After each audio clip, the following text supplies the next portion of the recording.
Me thënë të drejtën, kjo është një premte pak e veçantë, sepse është ajo, si që thonë gjithmonë, që është Black Friday, përkon edhe me pjesën e të Halloweenit, por e vërteta është që janë dy procese që në rastin konkret nuk janë simile, pra kanë problematika të ndryshme. Për ballukun normalisht ka më shumë këshëri, po themi në atë çfarë do të ndodhë, duke pas parasysh që flite dhe përflite gjatë gjithë kësaj kohe që do të thërriten nga SPAK, do të komunikohet një akuzë, do t'i merretin deklarata të tjera, tashmë kjo ka ndodhur dhe është fakt, pavarësisht se është munduar të shtyhet në aspektin procedural për disa ditë, por do kalosh se s'bën, do sfidosh se s'bën përpara SPAK-ut, siç kanë bërë gjithë të tjerat, kështu që tashmë ka ardhur momenti i ballukut. Se çfarë do të ndodhë, kjo është një problem tjetër. Ajo që po ndodh fatikisht me SPAK, duhet të themi që është pak ndryshe në rastin balluku, pra nuk është se kemi masë drejt për drejt, siç duket e ka marrë më me po themi jo me avash, por e ka marrë në një mënyrë tjetër këtë lloj hetimi SPAK në lidhje me ballukun, kur pra nuk shkohet drejt për drejt në një masë sigurimi shtrënguese, siç ka ndodhur në raste të tjera, të paktën megjithëse është hera e parë, do të thënë që balluku fatikisht paraqitet në SPAK, por në veçantia është që do duhet paraqitet me avokat. Kjo është një veçanti që këto janë raste kur fatikisht komunikohet një akuzë. Sepse përndryshe, nëse do ishte si deklarimi i personit që ka dieni,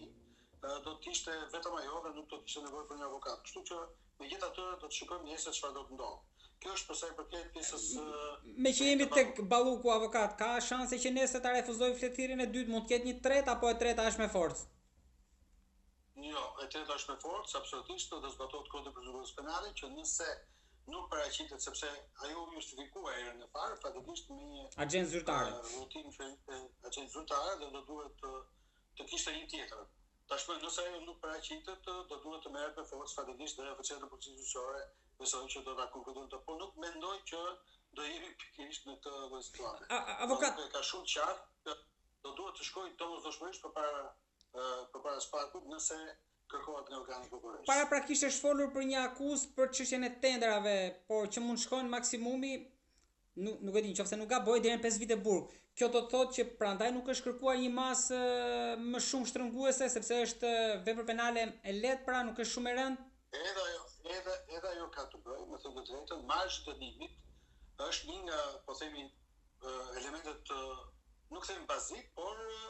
të rëndësishëm për përgjigjen e masë sigurimi shtrënguese që do të ishte qoftë çfarë do lloj mase. Por në rastin konkret një masë dënimi më i lartë përligj një masë shtrënguese, po themi, më të fortë, pra një masë më të rëndë shtrënguese. Kështu që unë besoj që pikërisht shikoj të paktën në ato që kemi marrë vesh nga media, presupozohet që ka bërë një kontratë supervizimi që nuk shkon më shumë se $2 milion. Më kupton, pra jemi pikërisht në këtë situatë që ka të bëjë me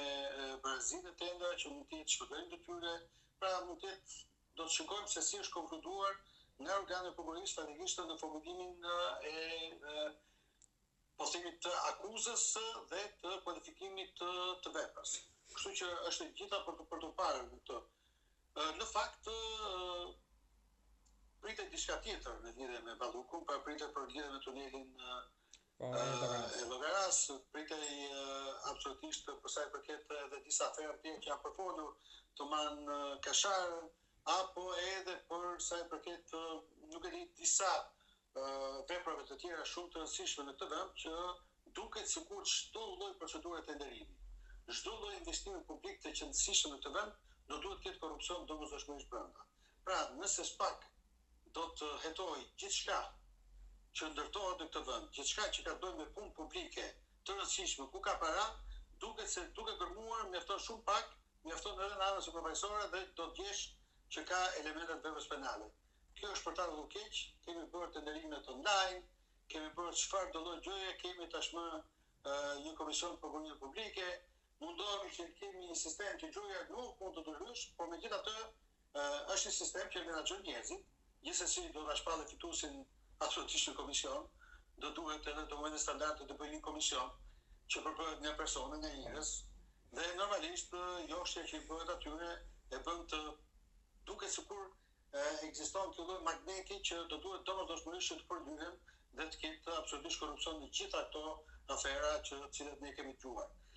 Dhe nuk kemi dëgjuar ose mirë themi minimalisht është shumë e vështirë që të gjejmë një punë publike të qëndrueshme. Nëse doni do ta fillojmë që nga rruga Durrës Kukës, edhe aty me procedurë edhe ajo. Edhe ajo ka dhe me procedurë. Pra duket sikur çdo lloj procedure që bëhet në Shqipëri, ku ka të bëjë me një punë publike, ku ka para, pra në rast konkret kur do duhet lëvron para, duket sikur do ketë gjithmonë elementet e veprës penale. Është për ta keq dhe këtu nuk bëhet fjalë fatikisht, nuk tjetë diçka qasje, po themi kulturale, po themi qasje edhe nuk e di,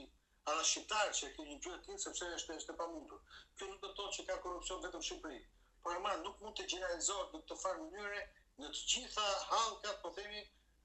të sistemit ku fatikisht kemi punë publike, ku do duhet realisht